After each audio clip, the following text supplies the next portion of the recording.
share a space that is pretty intimate and private. And when they share that space with a person of the opposite sex, things get uncomfortable for people. Welcome back to Privy. Privy is a podcast about bathrooms, recorded from my home bathroom. I'm your host, Hunter Hoover, and I love bathrooms. Welcome back, everyone. I hope you guys are enjoying the summer air. For those who are joining us by video, you're going to be able to see it in my face. But less than 20 minutes ago, I was just neck deep in a cherry tree, just plucking cherries, just fisting cherries out of a tree left and right. And I swam to Jan as soon as I got out of that tree. It was like the floodgates of the histamines in my face opened up, and I unleashed an allergy cavalcade, the likes I had not seen in some time. Now, I'm also just getting over some seasonal ish, so the post-nasal drip is fierce. So for those who are joining us, if this is your first time joining us here on Privy, and you're wondering, my goodness, is he going to talk about allergies this much on a show about bathrooms? Like, I already clicked on this show, and it had a toilet as, like, the thing. Like, I was already on the fence. But yes, there's going to be some allergy conversation at the beginning of this one. We will do our best. The video editing is next to nothing. So forgive the allergy sniffles. They exist. We will do our best to power through and do that. But it's June, and we're almost to the end of the rainbow hellscape that is June. I want to share just my interaction. So I live here in the, I will say, smallish city of Albany, Oregon. And this just today, Albany, Oregon had its Pride celebration. They got together downtown and they had rainbows all over. Whatever, like, I'm staying out of it. I chose to not go downtown. But what I will say is the Facebook page for Albany Pride says that they wish that there be no public disturbance during the event. And I think that is an excellent idea. The problem is the event shut down at least 2 public roads downtown, and I believe it's more like 4, but 2 that I could tell. And as far as there not being a public disturbance, in my opinion, if we had just not had a full-blown festival of rainbows downtown today, we could have avoided all of the public disturbance. So much so that I took my son and we went and played Pokemon Go elsewhere. But in honor of the month of June, we need to talk about the elephant in the room, or perhaps it's the ass in the corner. We try not to get political on the show. But Papa Joe, he came into the bathroom space. He kind of entered the bathroom, ripped a fat beefer. It's good he did it in the bathroom this time. It seems like he's been willing to do that from the stage. But he really mucked things up for everybody. And as always, we cannot start with Joe Byron. Because it turns out the Pride rainbows run deep in his 80-whatever-year-old Catholic heart. But we can't start there. Today, we are tackling the super chill, the super chill and totally uncharged topic of segregated bathrooms. More specifically, sex-segregated bathrooms.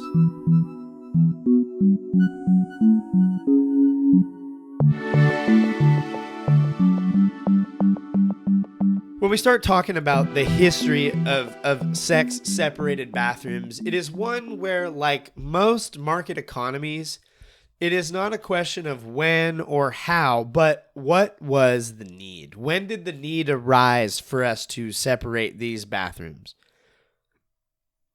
And for a really long time, there wasn't much of a need to separate bathrooms based on men and women. In the earliest days of public bathrooms, those of ancient Rome, there you go, guys. We thought about it for the day. Where public bathrooms were probably a lot more public than anyone really wanted. Like, they're so public that if you look to your left, you're probably going to see Nasty Dave's little Dave as he makes his deposit. Or if you're lucky, he'll offer you to use his spongy poo wiping wand. Check out episode 1 if you want to know more about the wiping wand and Dave. But separating everyone from using the same bathroom wasn't really an area of concern in ancient Rome. And that's mostly because they were not worried about making sure that women could use these restrooms. The restrooms were for those who were going to be in the public space. And while women did use them, they were designed often by men, and they were not designed thinking, oh man, we got to make sure that the ladies are comfortable here. Most of the time, women were not out in public as often, or not in the same capacity as men. And so often, we're less likely to be using these public bathrooms. Now, a woman could use these public bathrooms as much as I can use an ADA big stall. But just like the ADA big stall is not designed for me in mind, it's designed for people with limited mobility, wheelchairs, and the like in mind. The public bathrooms of ancient Rome were not designed with women in mind. They were designed for anyone in public use, and in ancient Rome, men were often the people who were out in the public more often. So, technically, yes, Rome had unisex bathrooms, but only in the sense that they had bathrooms and didn't think of separating them at all. It's a wild world. It's really the Wild West of separate bathroom. We're getting ready to do full circle on it. And if you hear that and you think, man, that really doesn't sound great. Like, that doesn't sound like what I want to get my ish into. I cannot stress these bathrooms were very public. But they were still not quite as public as many of the bathrooms that they used in the Middle Ages. During the Middle Ages, they saved time and money by not even building bathrooms. You know what'll save us? Let's not even build toilets. Let's just take a fat shaz right in the river. Drop a stack right in the middle of the street. So again, technically public, technically a unisex bathroom. But this time, it is only a unisex public bathroom in the sense that all of the outdoors is public. By that knowledge, bears on the regular, where's the bears supposed to poop if not in the woods? But the bears on the regular then are using unisex public bathrooms. Are we trying to be no better than bears? Not as public, but it is. And you can't get much more public than hanging beef in the middle of the street. And that didn't last long. In the Renaissance era, perspectives about bodily functions and sex-separated ideas began to shift. And there was an increased focus and an increased importance placed on privacy, specifically the privacy of a woman. How we view the time spent in the bathroom changed. And as they started to perceive this separation, as time went on, the private things that we sometimes have to do in public started to be separated as well.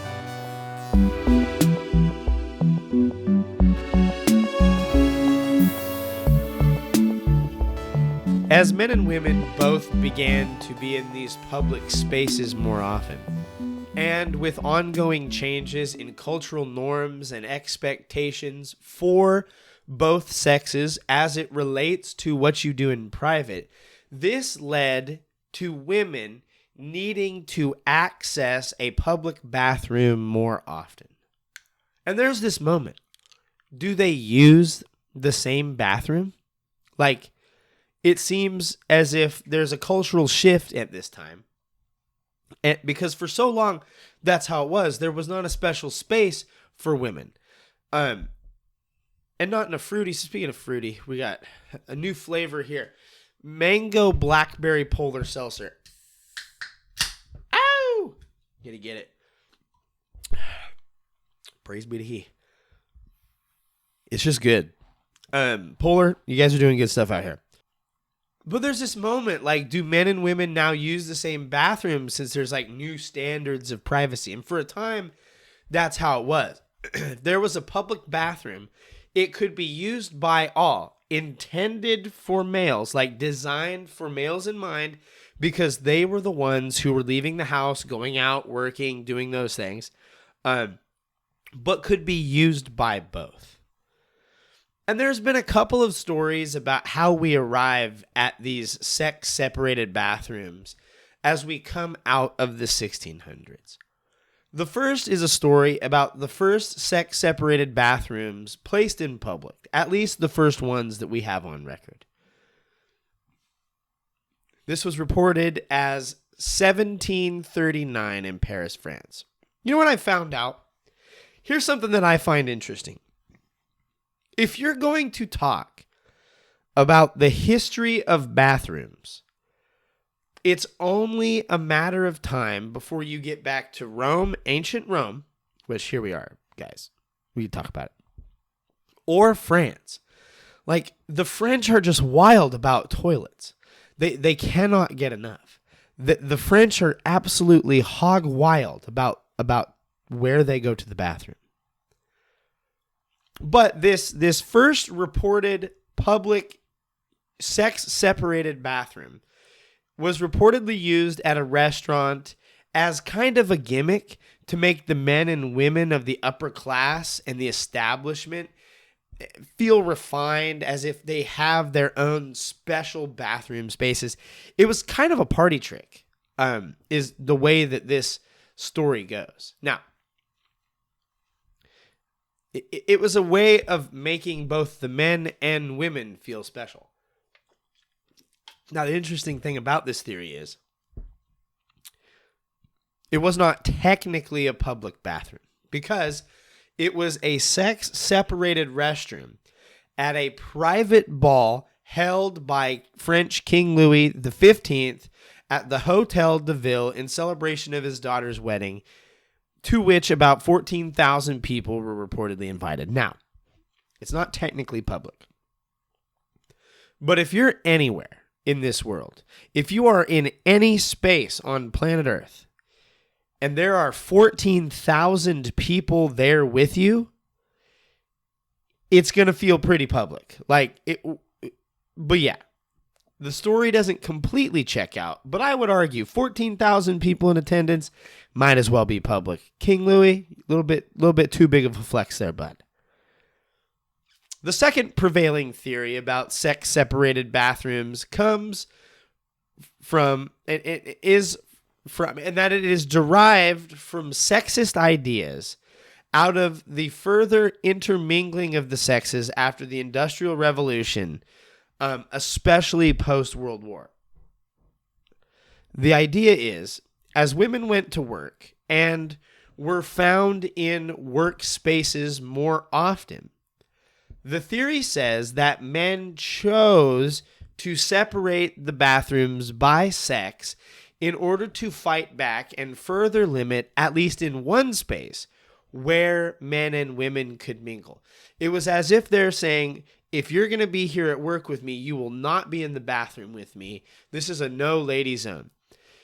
And if that was true, we're going to get into that.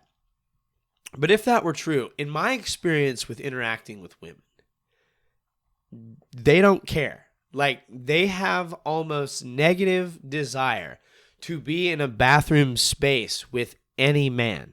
Like, I think if you even ask married couples and you ask the lady and they're like, hey, if you had a perfect world where you could have your own bathroom, didn't have to share with your husband, would you take it?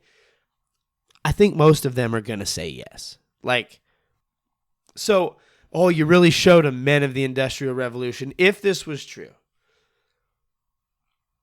But as it turns out, many of the laws about bathrooms and sex separation in the workplace occurred to curb sexual harassment that was on the rise as men and women populated the same public yet very private spaces. Isn't that interesting? You know, that's pretty interesting.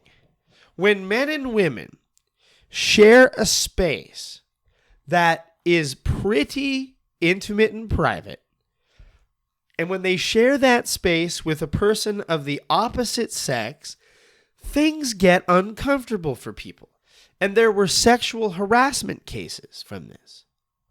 I want to note, lest somebody hears this and say, oh, well, here's another angry whatever, trying to dunk on sex-separated bathrooms. Most of the, other than my commentary, the last few minutes of information was gained from Yale Law's website. Link in the diddly bopper down below. Go check that out. This is their findings. Do with that what you will. In the article, it is cited that the first laws about sex-separated bathrooms can be seen in Massachusetts in 1887. Now, the media, the modern-day media, I'm looking at you, modern-day media, you sick freak, they incorrectly assume that since this is the first time we see a law calling for sex-separated bathrooms, it's the first time it ever happened. But for lack of a better way of saying it, that's stupid. It's also not accurate.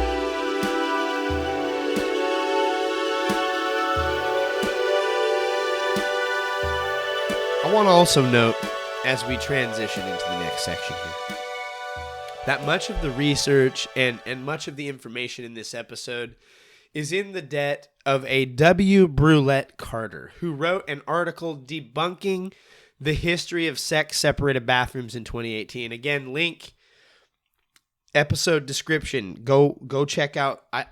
Cite your sources, kids. If I'm going to tell you something, cite your sources. It's the best thing you can do. If you want to read it, it's down there. It's a lot, but it's good information. But first is noted that this idea of separating sexes in public, yet private-natured spaces, bathrooms, locker rooms, pretty much the two things, here we are, goes back to ancient times. And they have found writings and other notes about times when women would be allowed to access these public bathrooms. So what it was is like I said, with the ancient Roman public bathrooms, in certain parts and in certain cities, they would have women hours or women blocks where they would block off sections of time. And that was when women and children could go. Again, it was unisex, but they separated when they could go. Greek writing and Greek culture speaks of human nudity and privateness as something that ought to be kept separate as often as they were able to do so. This is seen in songs, plays, artistic depictions of the time. Jonathan Swift, in his satire of the nobility, wrote of setting up a bunch of toilets so they can sit out there and take a dump. And in it, he wrote about putting, quote, the other sex in the cells on the left. In other words, even in Jonathan Swift's time in early England, they were separating. The idea of separating private spaces based on sex was not uncommon, and it was not unheard of, mostly because they could intuit that it was the right thing to do. These can be seen in the history of separate sex in public baths within the United States since the outset of the country. And we covered the public bath movement back, I think it was during the bit about the Chicago fire. You'd have to go check that out. But in short, those public baths in America had a different problem. It was not sexism. It was outright racism. That was the trouble with those. It should also be noted that this idea that we need to separate the sexes did not apply to the lower class. It was the nobility that often had this treatment. It was as if the low class had to just deal with sharing these spaces with one another, rather than what is tried to be peddled today by the media. That is that sex-separated bathrooms are a modern sexist idea used to separate us. It would seem that quite the opposite is true. Rather, as you look back at history and you take a good long look at common sense, you realize something. We have been seeking to have sex. Oh. What a place to stop that sentence. I'm sorry, kids. We have been seeking to have sex-separate private spaces for men and women since pretty much ever. The instances where they were not were special. They were outliers, and in many cases, not the standard by which you wanted or desired to have things measured. In the instances where they were unisex bathroom, there was often special care taken to figure out still how to separate based on sex for the comfort and privacy of the different sexes. It seems we separated these spaces for the purpose of privacy. Men and women are different. And also for the purpose of safety. But there's been this push recently to try and retell a portion of bathroom history. And here on Privy, we like bathroom history. We like it a lot. So leave it alone.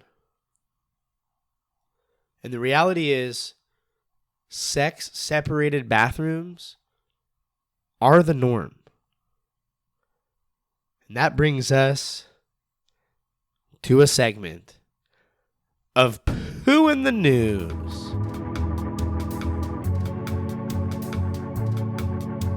Now, while again we try not to get political here on Privy.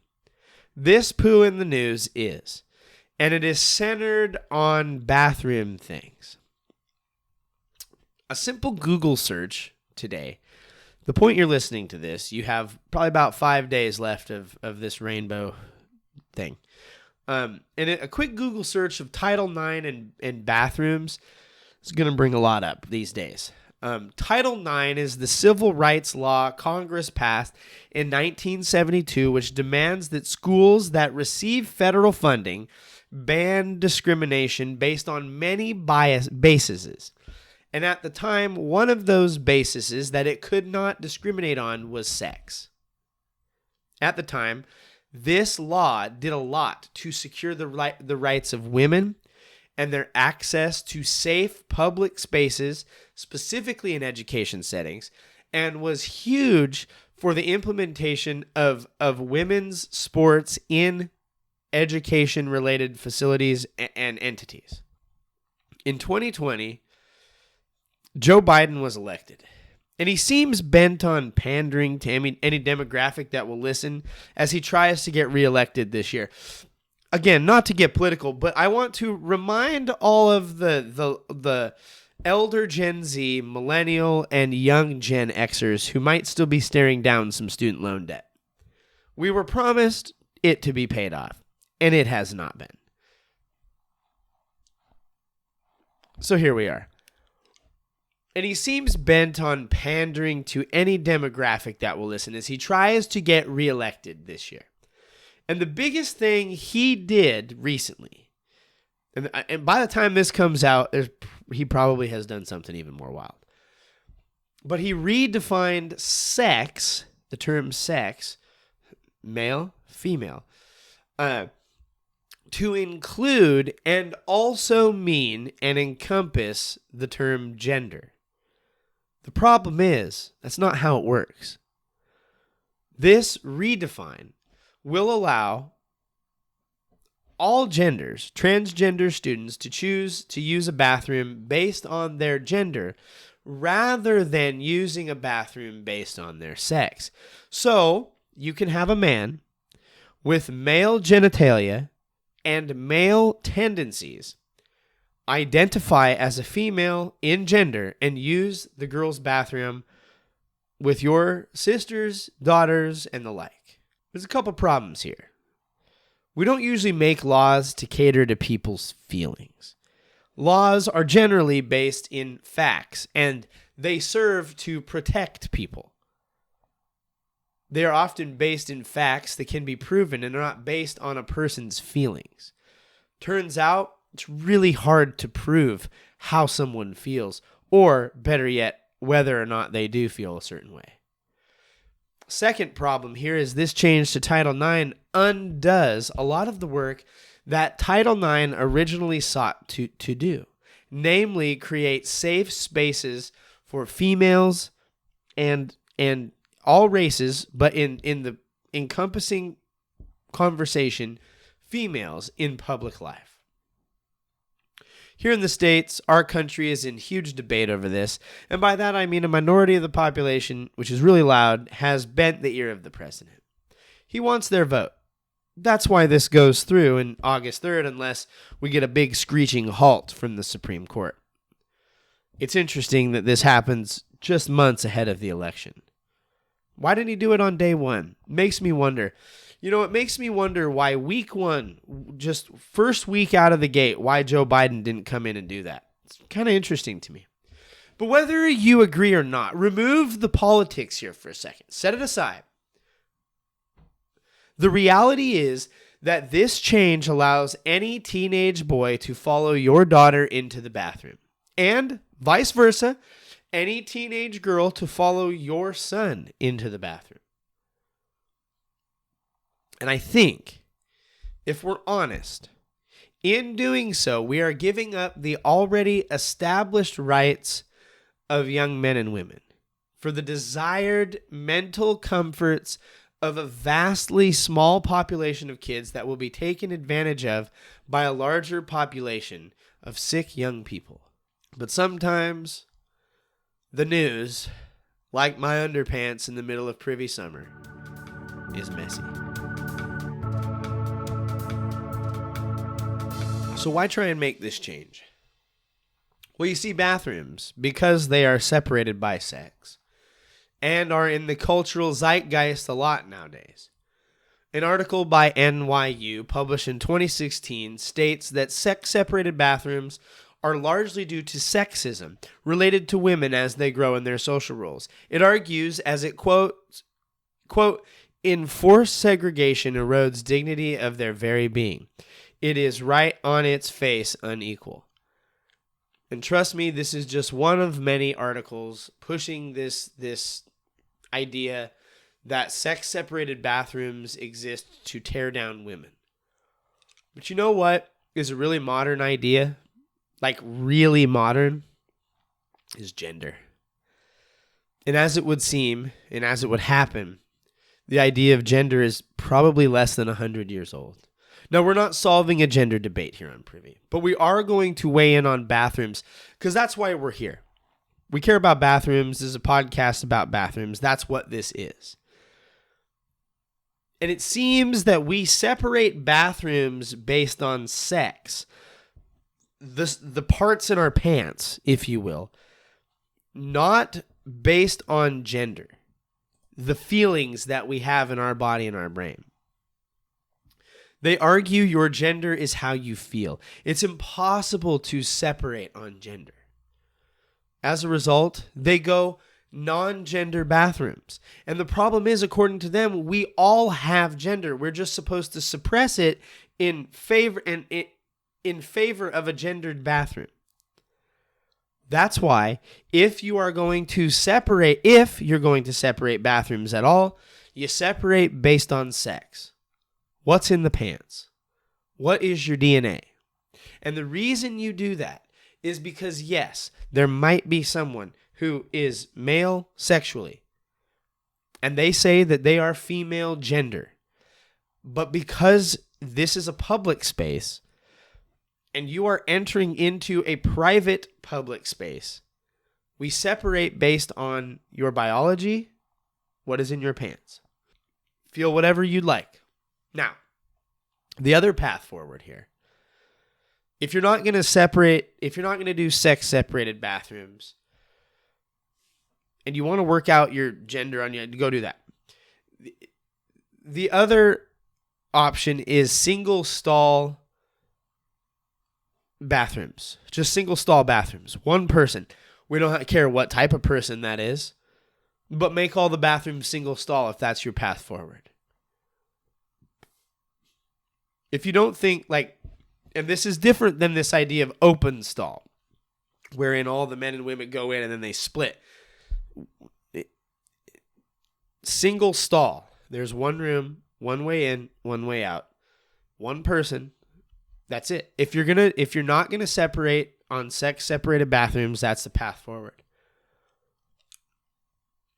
If you don't think all of this stuff is a mess, go check out the last few winners of America's Best Restroom. And a lot of them have kudos because they have these all-access bathrooms. But it's redundant because any gender can use any bathroom because it's a feeling. And not all feelings are good, real, or should be valued. Rather, as it seems we always have, bathrooms were, are, and should continue to be separated by sex, male and female. That or make them all single stall. That's the only path forward. Or to quote the article from earlier, Carter's article,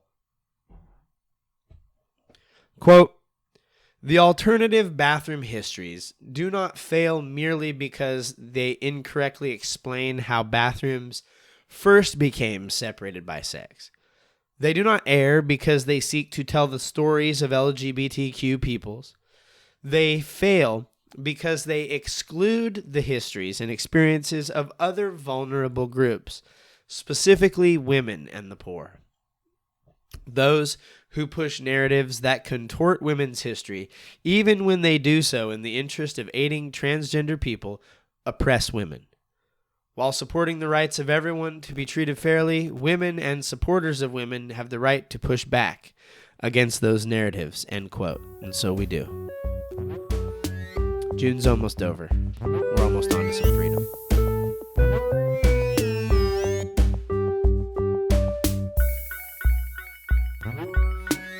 Well, guys, we hung in there. Sorry, we got a little in the weeds this week. We made it. This brings us to the end of another episode of Privy. Thank you guys so much for joining us. As always, leave us a rating or review. The 5-star options are preferred. And for every rating you leave, we'll donate $1 to Wounded Warriors and Living Water International. And for every written review you leave, we'll bump that up to a couple bucks for each of those. As a reminder to keep pooping in the free world. That free world was not always free. And we're pursuing cleaner water for all. Send us an email, privycast@gmail.com. Follow us on social @privycast. You can follow me. I'm @owlet7. Go check out Randy Bowles @RandyBowles. We'd love to see you out there. Say hi. Say what's up. If you have a story to tell, we'd love to have you on the show. Hit us up on email. Thank you to Kevin and Podington for the use of your music this week. Thanks, Kevin and Podington. This brings us to the end of another episode of Privy. Thanks again for being here. Own your stank. Wash your butthole. And now, as always, don't forget to flush.